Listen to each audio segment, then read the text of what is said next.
Healing is not a straight line.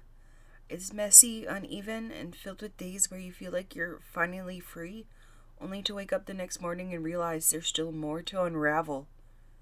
But that's okay. Healing is not about being done or fixed. It's about learning to live with your story and finding peace in the spaces that were once chaotic. For a long time, I thought love was something I had to earn, that it was conditional, dependent on how much of myself I gave away or how well I hid my pain. Trauma taught me that vulnerability was dangerous, that people left you when you showed too much of your truth. So I built walls, high, impenetrable walls that no one could climb. I told myself that this was better, safer. And then you came into my life, not with fireworks or grand gestures, but with this quiet, steady presence that I didn't know I needed.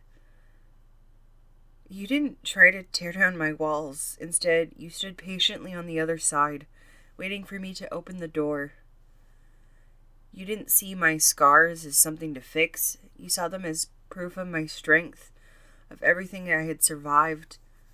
And for the first time, I started to believe that maybe love didn't have to hurt. That it didn't have to be a battlefield where I fought to prove my worth. It wasn't easy. Falling in love when you've been hurt before is terrifying. It's like standing on the edge of a cliff knowing you could fall, but just hoping that this time someone will catch you. And I had to unlearn the stories that my trauma told me, that love was fleeting, that trust was a weakness, that I could always be too broken to be truly loved. But you showed me a different kind of love. A love that didn't demand I be perfect, that didn't shy away from my darkness. You taught me that love is not about completing each other. It's about being a whole on your own and choosing to share that wholeness with someone else. It's about showing up even on the hard days, especially on the hard days.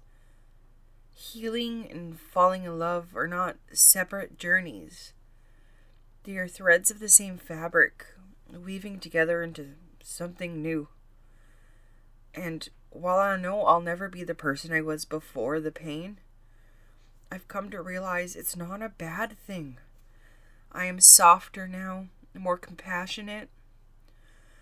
I've learned that it's okay to ask for help, to let people in, to trust that love can be real and good and lasting. I'm still healing. I think I always will be. But I'm not afraid of it anymore. Because healing is not a sign of weakness. It's a testament to resilience. And falling in love with you, that's the bravest thing I've ever done.